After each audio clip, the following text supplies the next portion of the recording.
Hi, I'm Tali and I live in the Golan Heights, and I'm going to be explaining my experience over this war and how I went on a bear witness trip to the south of Israel to witness everything that happened on October 7th. So to start off with, on October 7th, it was a holiday. We were all very high and we were all very happy with a lot. It was almost 50 years since the Six-Day War, and everyone was on a high. It was like amazing. And then we wake up one morning after all dancing around the Sefer Torahs that there was a war going on, and no one really believed it because we weren't really sure what was going on. We lived on the other side of the country, and it was hard to really feel like connected to the south. And after the holiday went out, after Chag, we all checked our phones and we realised it was really bad. And there had been a lot of sirens and a lot of people had been kidnapped. And that really affected me because if it'd been like the other way around and Lebanon and Syria had attacked, then it would have been us in the Golan that would have been affected. And I really feel like as a teenager living through this war, you live in fear. Wherever I go with my friends, we wonder where's the nearest bomb room, what's going to happen if there's a siren, how will this affect us? We look up in the sky and we hear aeroplanes, we see things. Like, even when there's a siren, it's that run to the nearest bomb room as fast as you can, which is, as a teenager, it's not the best thing to grow up with. And it's very hard because we're not really sure where we can and can't go. And there was a big breakthrough in school, and there's tests coming up, so that was very hard as well. And I don't really have any other family in Israel because I moved here from England 4 years ago, and the rest of my family's there. And they also, part of it is very scary in England because they don't really know what's happening up in Israel, and they just really see what's on the news. And the English news makes it out that Israel's the bad people and Hamas is the victim and we should all be nice to Gaza, but that's actually not true. And you really just have to come to Israel to like see what it's like living here because it's a very different experience. Like, you can't even like put into words what people have gone through here, and like the living in fear, even though it's slightly under control now, people still live in fear here. And I feel so blessed that I don't have my father in the army or none of my other relatives in the army or my other friends who have brothers and fathers and sisters in the army in Gaza. They live in fear that their loved ones won't come back, and it's just so horrible that that's what we have to live through. So when an opportunity to go see the south and witness what happens, I jumped at it. Like, I wanted to go. I wanted to feel a part of the war because I don't really feel a part of it as I don't have family affected by it, thank God. And I was like, I just really wanted to go see what happened, see what the Hamas did, because I didn't want to watch any more fake news. I wanted to see with my own eyes. So I went there on a trip with my parents and their friends. And to begin with, like, it wasn't really like touching me so much because I didn't, like, you didn't really see what happened there. We were just like shown around the site, and it wasn't so bad. And then we went to a kibbutz called Kibbutz Afik, I think, and we saw there where the terrorists had come, and they killed around 20 workers that were working there. And I saw like their beds that they made in the morning, their clothes that they had in their cupboards, and they wouldn't have thought that that was going to be their last sleep, the last time picking their clothes out. And just to think, those are people that just came here to work. They didn't do anything wrong. They didn't deserve to die or anything, or to be taken hostages. They didn't deserve that. And all their houses were burned, and everything was ruined there, just because they just live in Israel. It's a horrible thing. And I felt like that really touched me, like going there and seeing what actually happened. It was really hard, like really hard. And then after that, we went to where the Nova Festival was. And that was where most of the people died in that day and got taken hostages. And they had these trees with like pictures of everyone that died there. And at first I looked around and I was like, wow, that's a lot of like poles with people's pictures on it. It was like really sad. Like, I couldn't even begin to understand how their families must feel and everything. And then I realized that those poles were double-sided. There was pictures each side of different people. And then it hit me, like, I thought there was a lot of people, but then there's double them. And like thinking to myself that if I was like maybe 3 years older, I could have gone to that festival. I could have been there. Like, I know a person that was there. She had to hide in cars. She had to run away, scared for her life, like davening to Hashem through the way because like you don't know what's gonna happen. And to think that that many people, they just went there to celebrate life and listen to music and enjoy themselves, and then like they just get bombarded with terrorists and they're getting shot to death. And what do? They just wanted to enjoy life, to celebrate. That's all everyone wants to do. All Israel wants is peace with Hamas.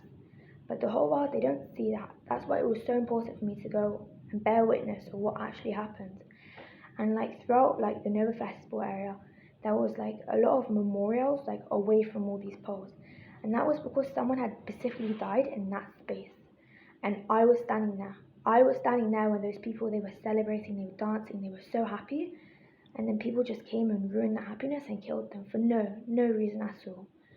Like it's so hard to put on words what even like you could feel there, because it's just honestly heartbreaking. And like I can't imagine what their families must be going through.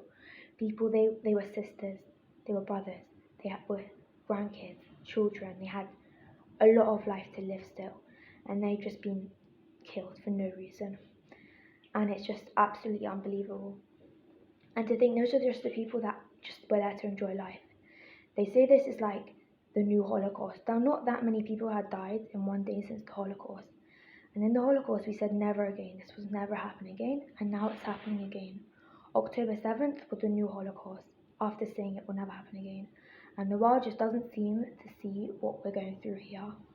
And it's really hard to like live in Israel and we're trying to just defend ourselves when the whole world is hating us.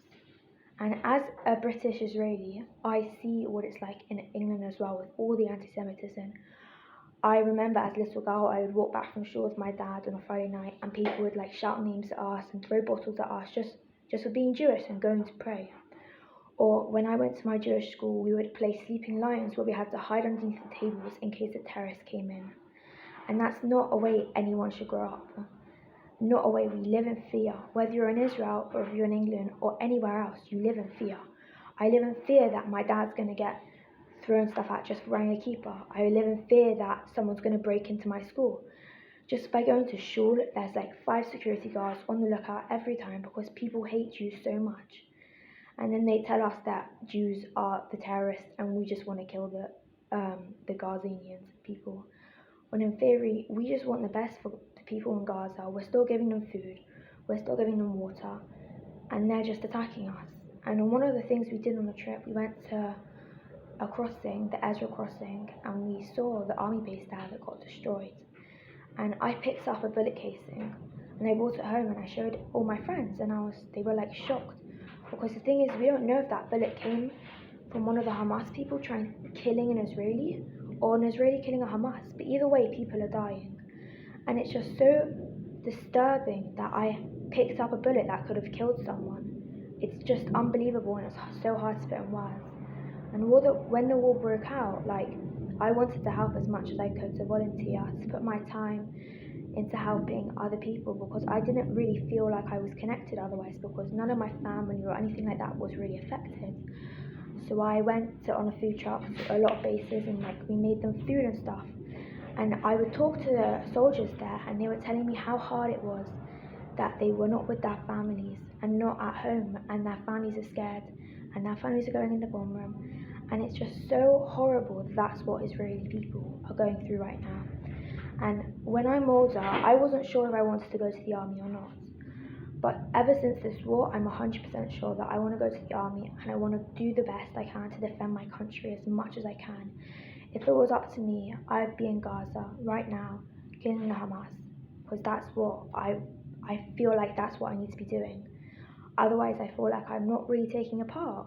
Like, I just want to help out as much as I can, and that's really what anyone else in Israel wants to do. And ever since the war, we became a lot closer, all of Israel, because we have to be together to win this war. And I know people have died, and to think people my age, a 16-year-old girl, have been kidnapped, and they've been in Gaza and been kidnapped. Thank God a lot of them have been let out, but there's still over 100 captured, and it's just unbelievable that the whole world is saying that we're the villains, when we just want to defend our country. And like, we're not on the side of the roads, like, we're not racist against Arabs. On the side of the roads, the signs, they're in Hebrew, they're in Arab, and they're in English. On the buses, Hebrew, Arab, and English. We've done all we can to make Arabs feel at home. My doctor is an Arab person, and I'm not scared of it. Like, we're not scared of the Arabs, but they just want to hurt us, and they're just trying to like kill us for no reason. And they say that's because we're being like racist to them or anything, but no, we just want them to feel at home because Israel is about everyone feeling at home. Israel is the homeland of the Jews. All the Jewish people want to live here, and we're welcoming anyone that wants to be here. We're not going to turn anyone down, but they're just trying to kill us. And because I have a lot of family in England, they're like all wanting to move here now because they've realised the importance of Israel and how important it is for the Jewish people. As a little girl, I would come here on holiday, and it would be my favourite place to be holiday because I always felt at home here. All of the Israelis would make us always feel at home. And even in school, like I have Israeli friends, and I feel like we're all like from the same country to end today with. Like, even though I was born in England, I moved here, and my Hebrew is not perfect. They accept me for me, and there's no like racism. No one is excluded here. We all just want to live in peace. And like right now, we're living in fear and not peace. I'm living in fear that what if the war keeps up here and Lebanon starts to attack us and we have to flee? I'm living in fear that there could be missiles landing anywhere. When I go out on Fridays, I'm thinking, should I take my phone even though it's Shabbos because of the fear of being attacked or anything? It's crazy to think that that's what we have to live through. And even outside of Israel, they're living through anti Semitism. They're living through much worse than we are because they are so scared. At least here we have the Israeli army to be defending us. Outside of Israel, they don't have anyone. No one wants the Jews.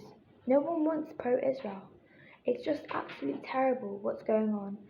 And that's why it's so important to come here and witness what actually happened and like feel a part of it. I witnessed and it's changed me. I feel so much more part of the war. I feel like I actually understand what happened. I feel like I understand what people from the south have been through. They were stuck in their bomb rooms for 36 hours. I was stressing about what if I go to the bomb room for 10 minutes and I need to pee. To be stuck there for 36 hours, that's something you can't even imagine. To be stuck there with your whole family, crying babies, no food, no water. You have to hold your hands against the door the whole time because there's no locks, and you're worried a terrorist is going to come in and kill you guys. And thank God there are so many miracles that's happened this war, that happened to the people in the south as well. But with all those miracles, that's so all the people that have died, all the people out there being kidnapped, all of the IDF that are out there risking their lives for like us, for me to live in safety. I just want to do my part, and I bear witness to what happened, and it was like life changing, and it was so important to go. I was debating whether to go or not. Like, am I old enough? Am I mature enough? But I decided to go because I need to know what happened. I need to see it with my own eyes to feel a part of it. And it's so horrible what happened there, and it's just unbelievable. And people just need to come here, witness it, and they'll understand why Israel is defending themselves. Stop.